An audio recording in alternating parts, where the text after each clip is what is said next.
Today we'll speak about the benefits of studying Dhamma or practicing Dhamma as we are trying to do here. For ease, we will divide our practice into 3 stages. The first is the beginning, the starting point. Then there is the walking or following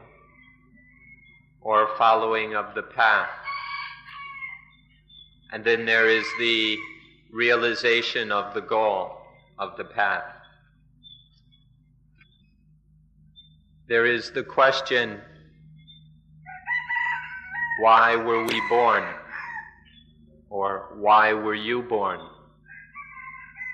Please scrutinize this question carefully. In fact, the question, why were you born, may not be so important. This is because for most of us, we probably had no intention to be born. It wasn't our intention to be born, and so it's not really our responsibility. And in fact, none of us really have much of an idea why we were born. But whether we intended it or not, depending on our mothers and fathers, we were born. The question of why we were born, we could just as well put aside. But then we're still left with the most important question of, now that we're born, what are we going to do? Once we have been born, what is the purpose and meaning of our life? So then, now that we are born, now that we are here, we must consider carefully and start to understand the questions. Now that we are here, what are we going to do? What are we going to do? Where are we going to go? How are we going to get there? Even if we didn't intend to be born, what are we going to do so that this life is not going to be full of dukkha? What are we going to do so that this life isn't just a waste or a failure, so that we end in suicide or mental illness or tragedy? So now that we're here, where are we going? How are we going to get there? This is a most important question for all of us who are yet alive. In short, we have our goal and we must travel to get there. Therefore, there is the starting point for our traveling. There is the traveling itself, and there is the realization of the goal. We begin by knowing the Buddha, by understanding the Buddha. If we speak in Buddhist terms, we say knowing the Buddha, which has 3 levels of meaning. There is the historical Buddha, the Buddha who was a person who you've all read about in the books. This is the first Buddha. This Buddha will help us to know the second Buddha, the Buddha who is not a person, the Buddha which is not a person, which is not historical or trapped within the limits of time. We call this Buddha the Dhamma Buddha, the Buddha of Dhamma. Then there is the third Buddha, the Buddha nature, the seed or state of Buddhahood within each of us. This is that potential in all of us which is preparing to be Buddha. So there are these three Buddhas to know. The historical Buddha, who helps us to know the Dhamma Buddha. The Dhamma Buddha which was never born, never died, never lived in India. And then the seed of Buddha nature in each of us which is preparing, is in preparation to become Buddha. Many people have read the books about the Buddha's life. There are quite a number of them. And most people, when they've read these stories of the Buddha's life, they think that they know the Buddha. However, this is the feeling of someone who doesn't yet know the way things are. This kind of knowing the Buddha really isn't really the essential issue of Buddhism. But this personal historical Buddha helps us to know the Dhamma Buddha, that which the historical Buddha was referring to when he said, "The one who sees the Dhamma sees me. Whoever sees me sees the Dhamma." This Dhamma, that which needs to be known, which the way things are, this is the real Buddha. Seeing and knowing the Buddha means knowing this central truth at the heart of Buddhism. This is when one really knows the Buddha. It's not sufficient to read some books or hear the stories about the life of the historical Buddha in India 2,600 years ago. To really know the Buddha, one must know the Dhamma. The words "life of the Buddha" clearly indicate what we're trying to express here. Life of the Buddha is two things. It's not just one thing. There is the life and there is the Buddha. And these two things are not the same. When we speak of life or the life, we're talking about a certain story, series of events, a narrative, beginning with a birth and ending with a death, of a person, a man, who was called the Buddha. This life is a narrative in time, which is not the same as the Buddha. The Buddha is not just this series of events of a man being born in India and all the things that happened to him. We should be careful to understand the full meaning of the words, the life of the Buddha, and see what the difference is.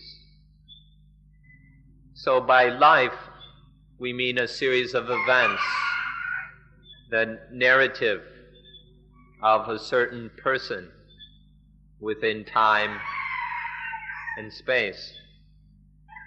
But when we speak of the Buddha, we're not talking about such a series of events or a narrative. The Buddha is a quality. The Buddha is characteristics. Is a characteristic. It's not some psychophysical process. Buddha is a quality, an essence in nature, which reveals the truth. The Buddha is that quality that reveals the truth. The Buddha, the man who we call the Buddha, himself said the very important words, "Whoever sees the Dhamma sees me. Whoever sees me sees the Dhamma." And elsewhere he said, "Whoever sees dependent origination sees the Dhamma. Whoever sees the Dhamma sees dependent origination."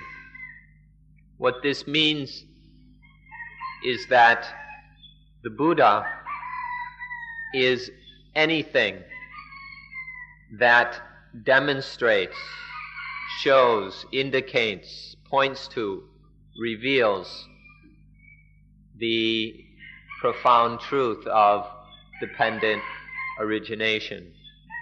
Anything that reveals, that shows dependent origination, that is the essence, the true meaning of Buddha. In short, please understand that seeing the Dhamma means seeing the Buddha. We don't see or know the Buddha until we see the Dhamma. And seeing the Dhamma means, it doesn't mean reading some stuff in books. Seeing the Dhamma means seeing the fact, experiencing for oneself the truth of dependent origination. Seeing dependent origination, one sees the Dhamma. Seeing the Dhamma, one sees the real Buddha. And what this means in practice is seeing, directly experiencing for oneself the reality of dependent on various conditions, seeing the arising of dukkha, seeing that dukkha arises dependent on various conditions. This is called conditioned arising, dependent origination, paticca samuppada. And it is also seeing that dependent on various conditions, dukkha quenches. The quenching of dukkha depends on various quenchings, on various conditions. So seeing that the arising of dukkha, the quenching of dukkha, happens through reliance, dependence on various causes and conditions. We call this paticca samuppada, dependent origination or dependent arising. Though in fact it includes the dependent quenching of dukkha. But we don't usually have a separate word for this. We can call it paticca nirodha, but this is a word we made up ourselves. It's not a word that most Buddhists are familiar with. So we just bring this up to point out that to really understand the truth of dependent origination, means not only seeing how dukkha arises out of conditions, but seeing also how dukkha quenches due to conditions. This is what it is to see the Dhamma, to see the Buddha. Although we use the word quenching or sometimes ceasing, cessation, one must understand that this quenching arises. this quenching of dukkha arises, it appears, it manifests. So when we say dependent arising, it includes the arising of quenching. Quenching is something that happens. It's a reality that appears or arises. So when we speak of arising, of origination, we should understand that this is both the origination of dukkha as well as the origination of the quenching of dukkha. The meaning of the word arising, of originating, is vast. One should not understand it in a limited way. The problem is really in language. Words and language are always difficult and tricky. It's always easy to misunderstand and confuse things. This is the nature of all languages, even our mother tongues. When a fire appears or is lit, and then the fire is put out or quenched. And so we think these are totally opposite. The fire is lit, the fire is put out. These seem to be totally different things. But if we look more deeply, the lighting, the igniting of the fire, and the putting out of the fire, both of these are arisings. Both of these are occurrences of reality. So we can speak of both of them as arising. And the same is true when we speak of dukkha. When dukkha is ignited by various conditions, such as attachment, that's the arising of dukkha. And when dukkha is put out because the fuel is taken away, this quenching of dukkha is the arising of the quenching of dukkha. The truth is the same in both cases. We're not talking about two different truths. It's the one truth of dependent arising. To know the Buddha, one also must know the relationship between the three Buddhas. The historical Buddha, Gautama Buddha, helps us to know the real Buddha, the Dhamma Buddha we've just been talking about. And this Dhamma Buddha, the eternal Buddha, helps us to see the seeds of Buddha, the Buddha nature, which is preparing to blossom fully as a Buddha. To know the Buddha, we must also see how these three go together, how they're interrelated. When we see dependent origination, when we see this fact, we realize that, hey, this is within us. This Dhamma Buddha is within within me, within every pore and cell of this body and mind. We see that it may be just a seed, the seed of Buddha, the Buddha seed. That's just a seed. Or maybe it is a sprout. Maybe it has begun to sprout, but it's not yet a tree, a fully mature tree. But we see that this seed or sprout is in us. We see that this is the preparation Buddha, the preparing Buddha, which if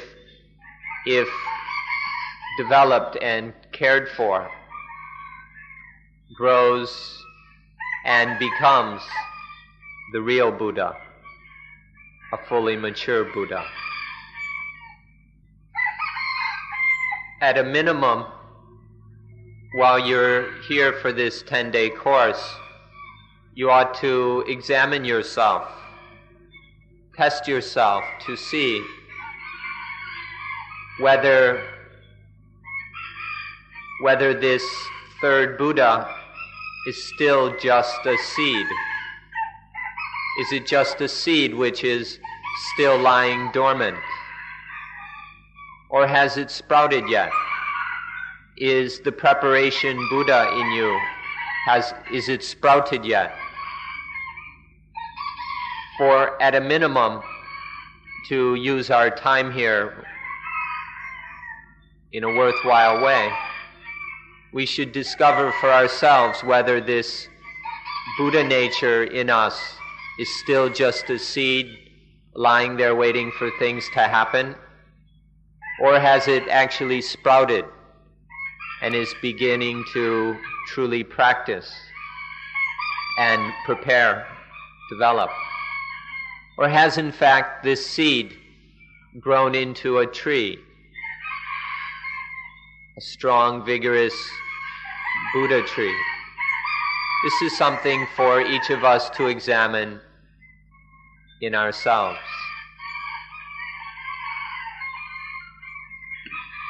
So this is the starting point, knowing these three Buddhas as we have discussed. Once we know them sufficiently, then we begin to travel. Our journey begins. Here, when we speak of traveling or the journey, we mean practicing anapanasati, mindfulness with breathing. This is what we mean here by the journey. What exactly does this journey entail? What does this journey mean? You've already heard many times that the basic principle of practice in Buddhism is sila, the natural morality in harmony with one's surroundings; samadhi, meditation, developing the mind; and panya, wisdom, understanding things as they really are. The path is the integration of these three components of sila, samadhi, and panya. But many people fail to recognize how mindfulness with breathing is all three of these. And so this requires some consideration so that we are not confused by this matter. Another thing with which you are very familiar is what we call the Noble Eightfold Path. But unless you know the Noble Eightfold Path thoroughly and profoundly, then you may wonder what the Noble Eightfold Path has to do with mindfulness with breathing. You won't be able to see that the Noble Eightfold Path is in anapanasati. So regarding morality, samadhi, and wisdom, as well as the Noble Eightfold Path, we must develop a proper understanding of this in relation to mindfulness with breathing.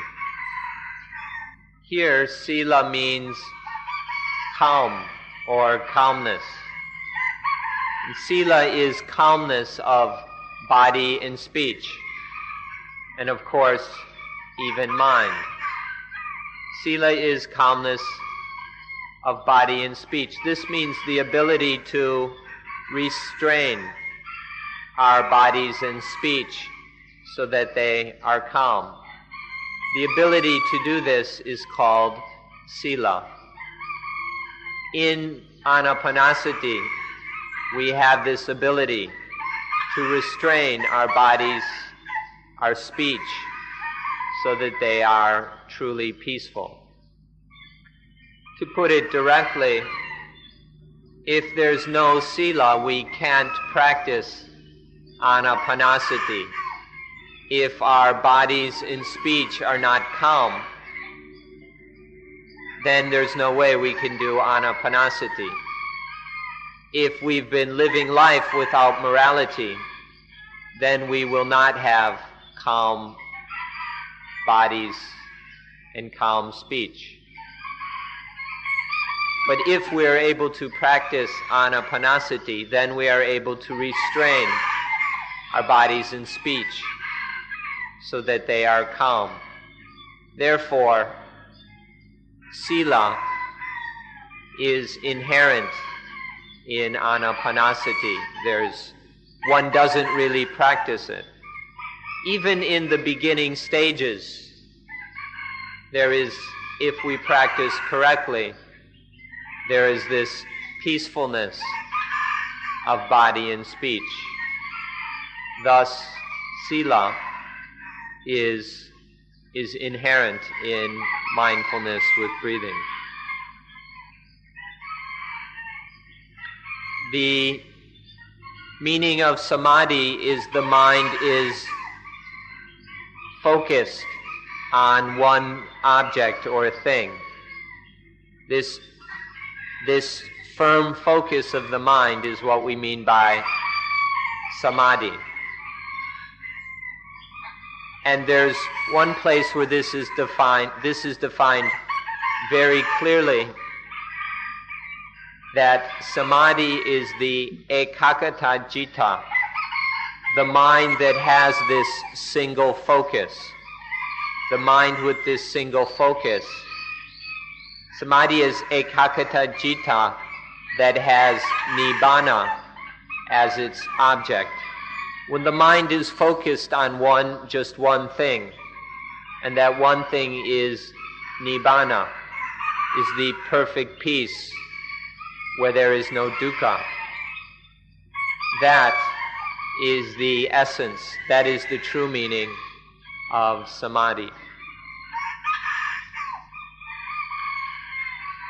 The Buddha pointed out the three qualities of samadhi. This mind with samadhi is pure, or it's clean. The mind is collected together and focused, firmly focused. And this mind is active in performing its duty. It's totally ready. There is perfect activity in doing its duty.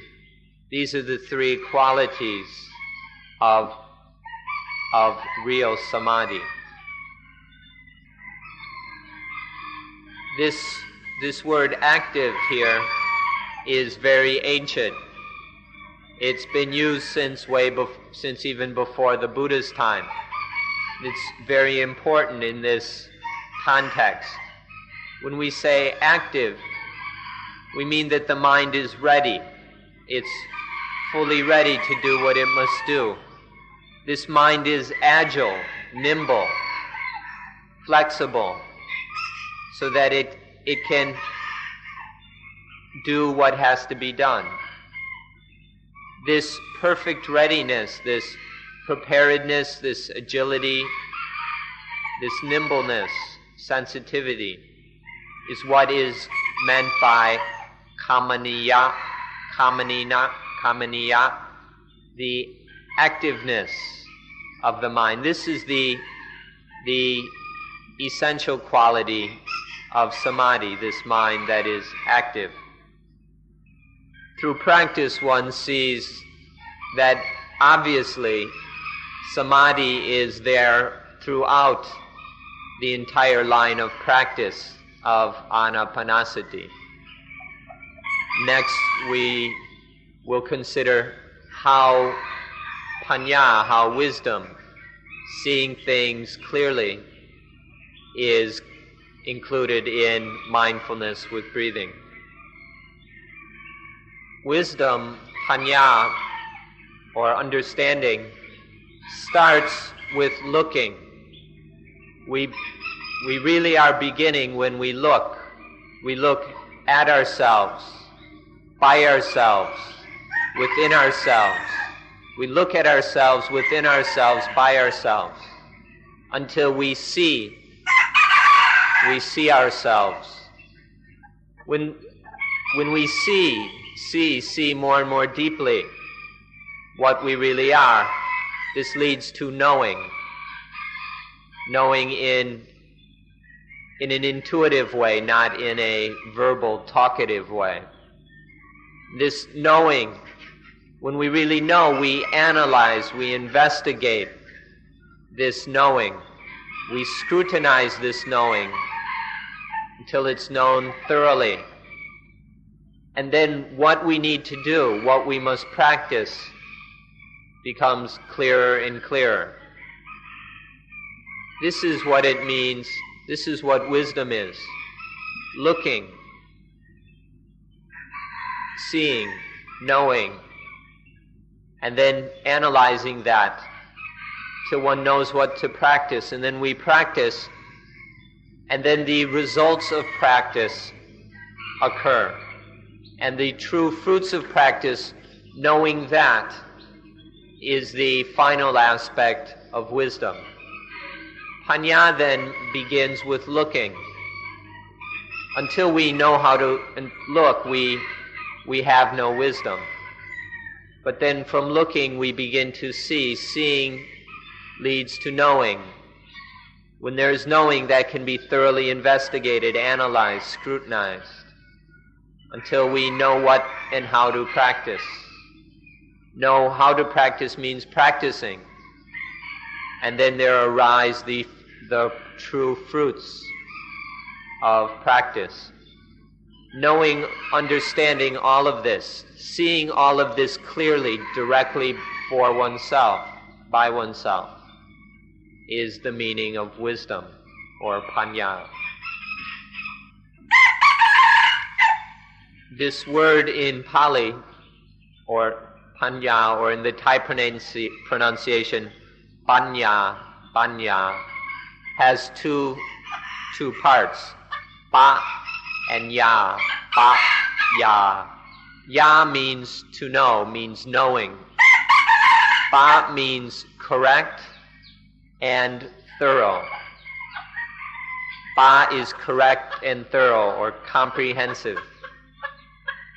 So when we say panya, or we translate it as wisdom, it means correct and thorough knowing of what needs to be known, or correct, thorough, comprehensive wisdom. This is the meaning here of panya. We like to translate panya as wisdom. This is the standard translation, and people seem quite happy with it. But whether wisdom, what wisdom means, what the meaning of this English word wisdom is a good question. And it's your responsibility to find out. If you want to translate panya as wisdom, one must check and see whether wisdom actually means panya.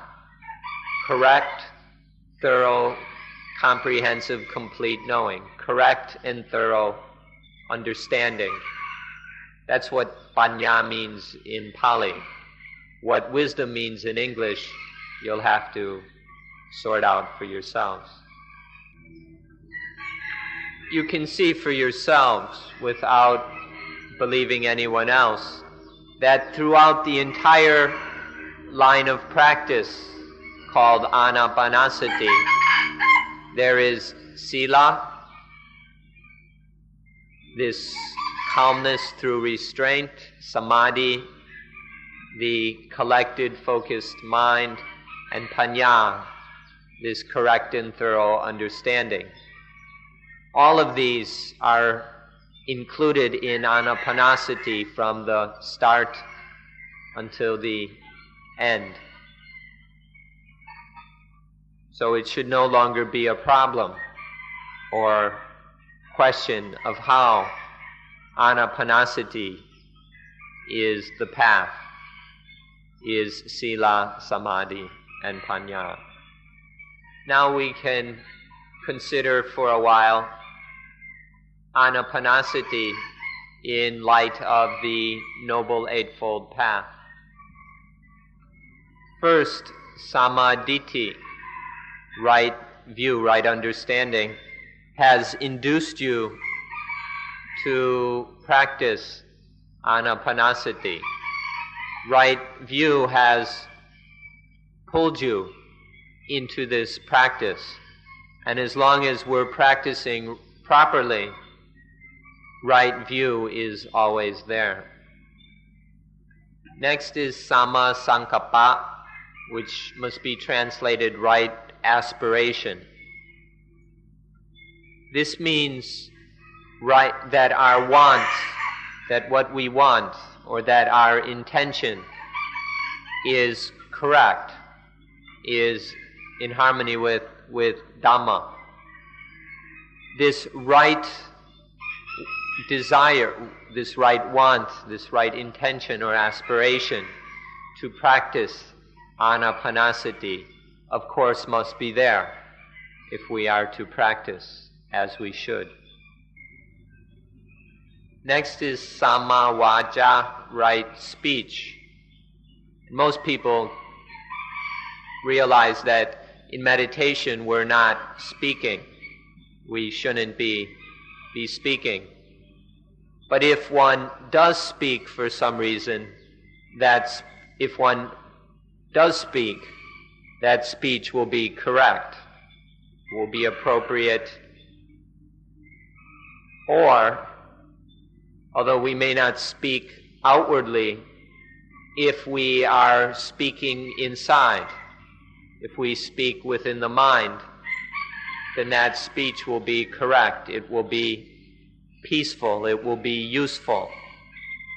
It won't create any problems.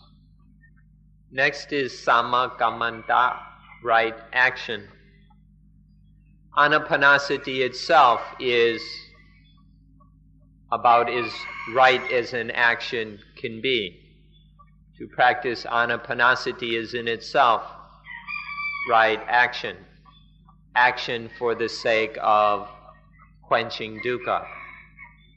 Or if one has anapanasati and one acts in other ways, then that whatever action it will be correct. If one really has anapanasati in acting, then the action will always be for the sake of ending dukkha.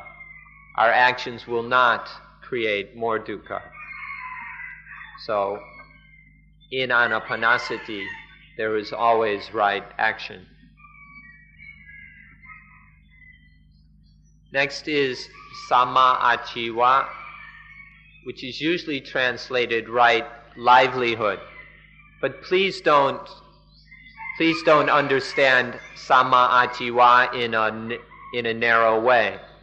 Many people think this just means the way we earn a living, our job, our profession, the way we feed our stomachs and earn money. This is a far too narrow understanding of samma achiva.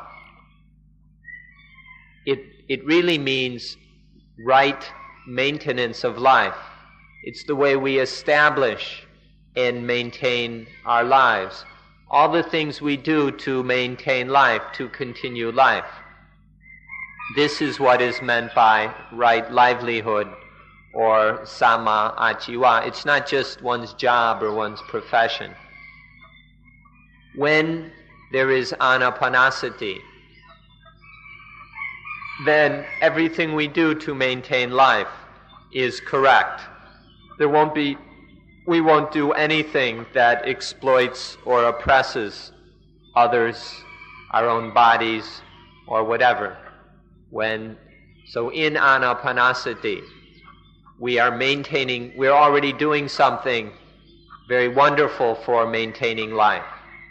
And any other actions or things we do to maintain life that come from anapanasati will be correct, will be non-violent, non-oppressive. Next is samma vayama or right effort, to try to persevere correctly. But this right effort ought to include the word struggle. It means the right struggle of life to always move forward, to develop itself higher and higher. This struggle to evolve onto more highly, more perfectly towards the goal of life. This is what we should mean by samma vayama. It includes daring, to dare to do what needs to be done. This daring to struggle, to always try to move forward in this struggle of life. This, to do so rightly, is part of anapanasati. Anapanasati is a very powerful way to struggle to always move forward in life. So when there is anapanasati, there is this right struggle of right effort. Next is sammasati, right mindfulness, which we really don't have to explain at all. It's obvious that anapanasati is sammasati itself.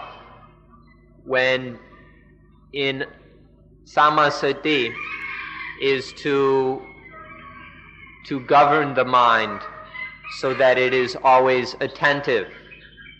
The mind is always present correctly to what needs to be attended to. Always attending to life itself. Always being fully present, aware. This sammasati is anapanasati itself, in all levels, from every possible angle of sammasati. We find it through anapanasati, mindfulness with breathing. The eighth aspect of the path is samma samadhi, right concentration. Concentration here is the mind that is focused and rightly established.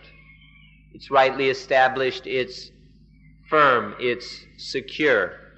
This mind that has been established and secured is what we mean by samma samadhi. When there is this right focus and this right securing of mind, then the mind continually sees things more and more clearly, sees things more and more as they really are.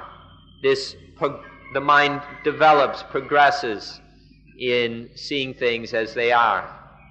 We could say that the mind progressively sees the Buddha, the personal Buddha, the Dhamma Buddha, and then the Buddha nature, sees this more and more deeply, more and more thoroughly, more and more correctly. This is what happens when there is samma samadhi. One most important thing to understand is that this Eightfold Path is one. It's one single path.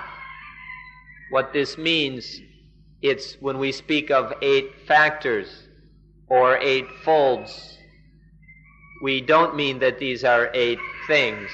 These are not 8 separate things. It's one thing with 8 aspects, or this one thing has these 8 factors, these 8 folds within it. This means that our practice must encompass all 8 of these factors. but they must be brought together, integrated, harmonized as one. As long as we see them as 8 factors, we haven't really seen the path. The path is one. It's one path leading to one goal, practiced by one person. This single path leading to the single goal of a single practitioner. It's all one. You can't separate these things. And until it's one, we haven't really understood the path. So this one path, all 8 aspects of this one path are there in Anapanasati. So these are the things we need to understand about how Anapanasati and the path are the same. Now, if 8 meant 8 paths, if there were 8 things, that means there were 8 paths. And it's impossible to walk all 8 paths at once. So, obviously, if we think of 8 different things, it's impossible to do them all. But if it's one path where these 8 come together, where these 8, they never were separate anyway, unless we're confused. But when the 8 are together as one path, that is something we can walk, we can follow, we can practice. So whether we speak of it in terms of the 3 sikha, the 3 trainings of sila, samadhi, and panya, or we speak of the Noble Eightfold Path, it's not the name that's important. What matters is that we can practice it, that it's real. And if it's real, we can do it. We can travel this path, and it will take us to the goal. The important thing is that we can practice it, that it is practical. It's quite a pity that in Thailand, this very Thailand, we still hear this explained incorrectly. We very frequently hear the words mak bad or maga path bad 8. The 8 paths. Over and over again we hear people saying 8 paths, 8 paths, which is just to butcher the Pali meaning, which is literally and clearly one path with 8 factors, one path with 8 folds. So we can call it the 8-factored path, the 8-fold path. Please remember these words correctly. It should never be 8 paths, or 3 paths, or even 2.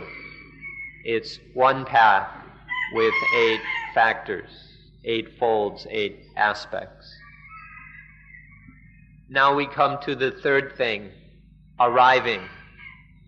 There are 3. There's starting, there's traveling, and then arriving. Now we'll consider to what or in what do we arrive? What is the arriving here? In arriving, there are various benefits. These benefits are of 2 kinds. There are worldly benefits and transcendent benefits. By worldly benefits, we mean benefits for living in this world, for dealing with the worldly situations of this world. To be able to do that that is one benefit, or one sort of benefit.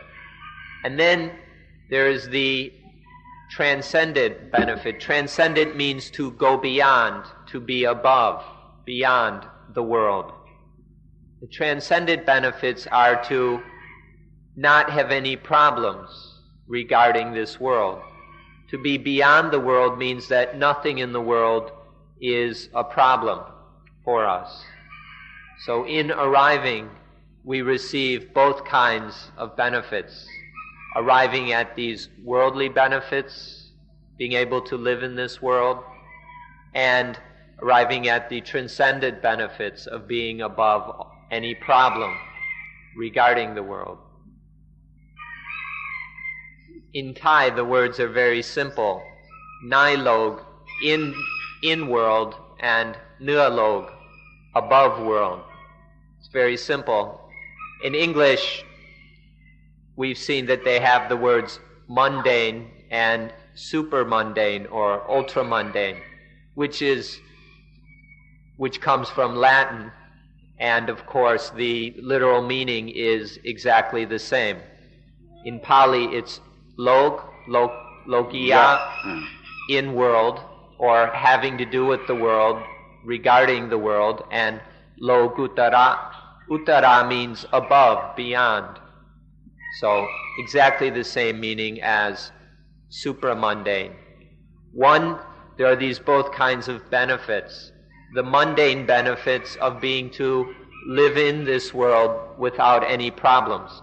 All problems regarding living in this world are finished, are taken care of. And the supramundane or logutara benefits are there are no more problems about being above the world. So all of these are the benefits of arriving at the goal. This point we can summarize by returning to the question we brought up at the beginning. Why were you born? For what purpose were you born? If one has realized these worldly and transcendent benefits, then one will be able to answer this question immediately.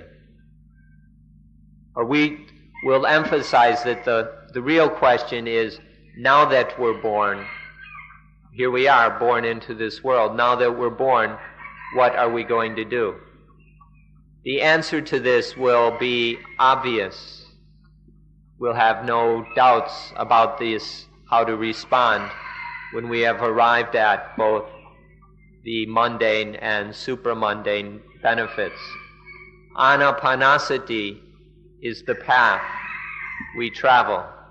When we have traveled it all the way, then we arrive at these benefits, and then we know what we are doing here, what this life is for. Now we'll look in some detail at what these benefits mean. First, on the worldly level. In terms of worldly things, our studies, all of us, especially when young, undergo studies. There are no more problems regarding our studies.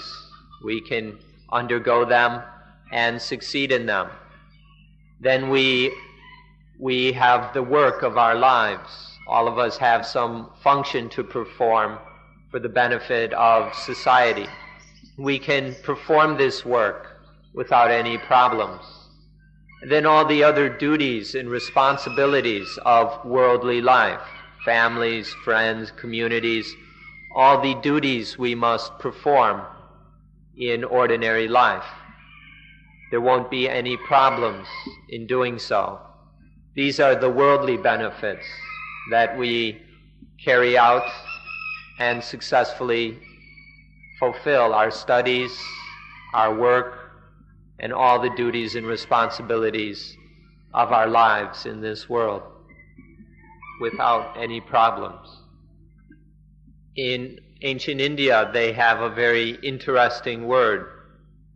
This has a very, very surprising meaning. This word is Chivita Sangvohara, which means, we can translate it, the business of life, or commerce through life. What we mean by commerce through life, or business through life, is that our lives are an It's like our lives are an investment. If you think of life as a business, then we have these lives that we are given. This is our basic investment. And then we trade, we work, we exchange, we sell and buy and trade and all that, so that we're constantly getting a return from our investment, so that this life is growing and developing always, until we develop this life as far as we can. All of us have been given these lives by nature. All of us have these lives. And we can invest our lives. And then in order to get the maximum return, to get the most out of life that is possible. This is what is meant by the commerce through life, or business of life. Jivita sangvohara. To invest one's life in the best possible way in order to get the most that is possible from our life. To put it a little more directly,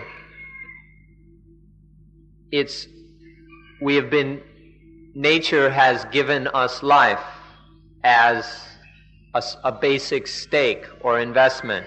Or you can say God has given us life in the form of an investment. When we are born, these lives that we are given are not yet profits. We don't see life as just some profit we have been handed. But life is the basic investment. And then it's up to us to invest life properly, to take this investment and make the most of it. This is what we're here for. Or at least we've been given this basic stakes, this basic capital. And now it's up to us whether we invest it or not, and whether we invest it properly. If we don't invest this basic capital, then there's no way we'll make any profit for life. We just get some capital, and then that's all. And if we go through life without investing properly, without this commerce or business of life being developed, then there's no profit in life, which is the same as saying we've wasted our life. We haven't really gotten anything out of this basic capital. So the thing to do, of course, is to make the most of this capital, to invest it, to reinvestment, to trade, to do business, until we've increased our original stake as much as we can. To do this, we practice Dhamma. To make the most on this is to practice Dhamma, as we have been discussing all along. We hope that you are very successful in this business of life, so that you get the most profit from life. All of that has to do with the worldly benefits of the path. Now let's look at the transcendent, the Lokuttara aspects. This is easy to see just by taking the word Lokuttara, to be beyond the world. What is it? Just think about the meaning to be beyond the world, above the world. This is to be above all the problems of the world. There's nothing in this world that is a problem for us anymore. There's just none of the old problems are problems anymore. The world cannot be a problem in any way for us. This is what it means to be above the world, beyond the world, to be beyond all the problems of the world. Or we can use some words that are a little more modern, the term materialism and the term spiritualism. we've already looked at the materialistic benefits, the worldly benefits, but then there are the spiritual, the spiritualistic benefits, and we should receive these abundantly on the highest possible level. So we'll give this some more consideration. We can say that in this world there is just the positive and the negative. Everything in the world comes down to the positive and the negative. The positive makes us laugh, and the negative makes us cry. When our minds are still caught in the world, then we're laughing and crying endlessly. Our life is just laughing and crying. But when we are above the world, beyond the world, then we don't have to laugh and we don't have to cry. We're free of all this laughing and crying. This is the highest spiritual benefit. In terms of the mind, this is the supreme benefit. Not having to laugh and cry all the time. The world is positive and negative for us. For us, the world is positive and negative. And this is the reason for all the struggles, all the busyness, all the confusion, all the problems, all the hassles of our lives. But there is a way, there is a method, a means to make the world, to remove the positive and negative from the world, to free the world and ourselves from positive and negative. This means would take us a few more hours to explain, so we'll save that for some other time. But we want to point out to you that there is a way to be free of positive and negative, so it has no more power over us. We hope that you will be interested in a life that is beyond positive and negative, totally liberated from, emancipated from positive and negative. The word free has no meaning. There's no such thing as freedom until one is free of positive and negative. This is the only true freedom in this world. We hope that this is something you are interested in. If you are interested in being beyond positive and negative, in the highest spiritual benefit, then one will be able to start the journey.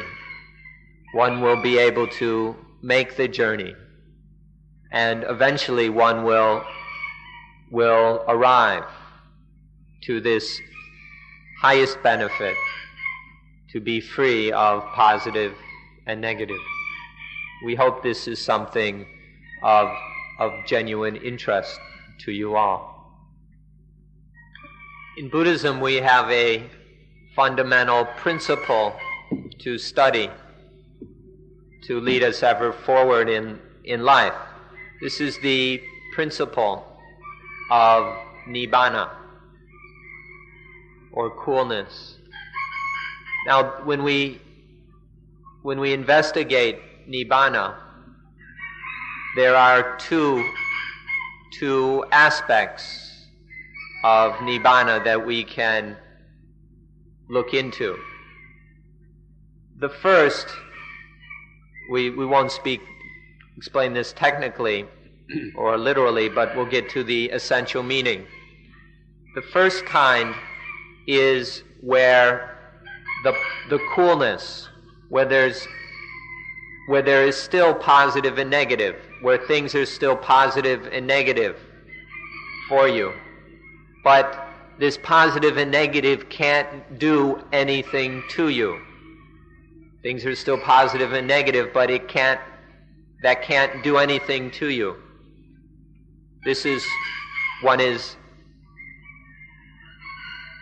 The positive and negative are no problems for you. This is one level of Nibbana. Then there is the Nibbana where there's no positive and negative at all, where one is totally free of positive and negative. This is an important principle to study. There's the Nibbana, the coolness, where positive and negative can't do anything to you. And there's a Nibbana where there's no positive and negative at all. Think about that. Go into that. See how marvelous, how wonderful that would be, where there's no more positive and negative. Please consider this deeply. There's one extra little point to make, that when we speak on the Loguttara, the transcendent level, things are quite a bit different. They're the opposite of how things seem on the worldly plane. Our worldly perspectives look at things one way, but when we look from the transcendent level or perspective, it's the opposite. So when we talk of arriving, it means you don't have to go anywhere. The arriving we've been speaking of doesn't mean you've had to go someplace. Or when we talk of going, it doesn't mean you need to walk. It's not like you have to go from here to there. Arriving doesn't require going. Or if we talk about traveling, it doesn't mean moving someplace else. This is how it works on the above the world level. Or not, it's not a level. It's just when things are above the world, that's how it turns out. What this means is that instead of the going, the walking, the travel, is not moving our bodies from one place to another. One just stays right here, but uses Dhamma to overcome ignorance. The not knowing, the not understanding things as they are, or even the foolishness that we accumulate. We get rid of that through Dhamma. We use Dhamma, especially Anapanasati, to let go of all the ignorance, confusion, foolishness, stupidity. When there's no avijja, no ignorance, when all misunderstanding, all lack of understanding has been released, then you don't have to go anywhere. Nibbana will come all by itself. You don't have to go looking for Nibbana. Nibbana will find you when there is nothing blocking it. The only reason Nibbana can't find you is because there's something in its way. Remove that something. Remove that something, and Nibbana will find you immediately.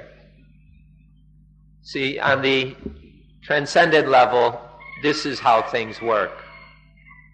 You don't have to go anywhere. The arriving isn't a moving. You've already arrived. It's just a matter of we can summarize the discussion by saying that we will have a life which is cool and useful. The life will be cool and beneficial. This is the result of practice. Notice that there are two things. One, life is cool. There are no more problems for this life. But just being cool, that doesn't do much good. But when the result is also that this life is of great benefit for everyone.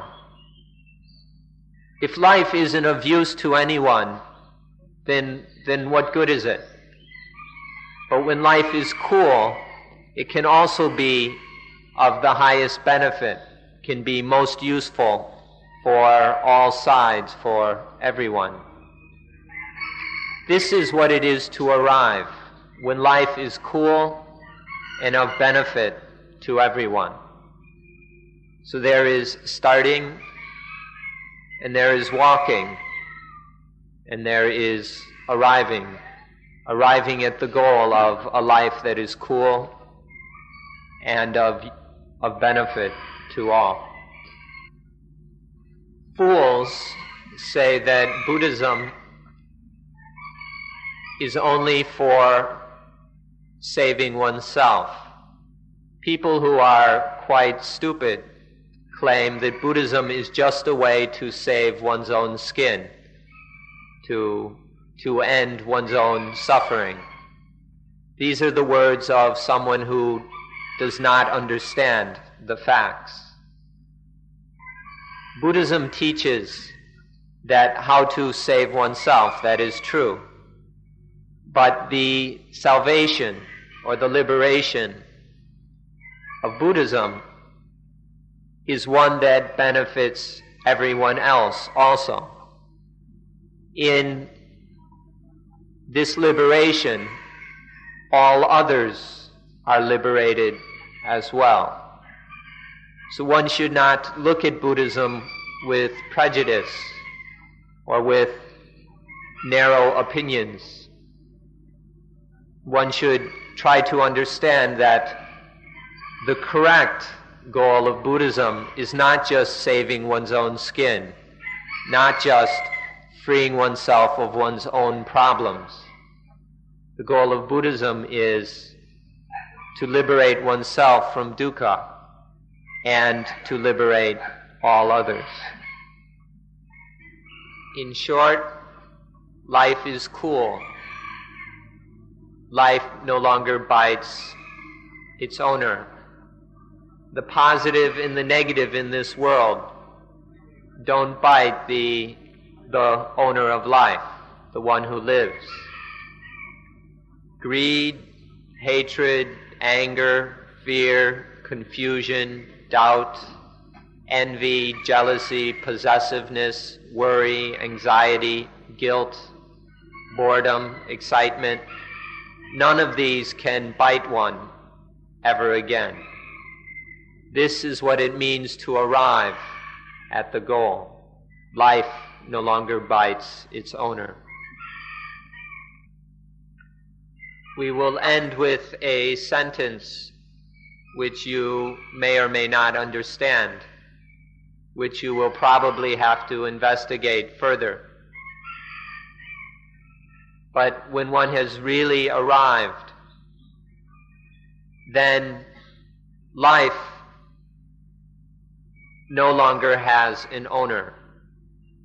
Life isn't the owner of anything, nor is life owned by anything.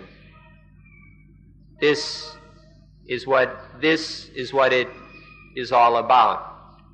When life is no owner, life has no owner.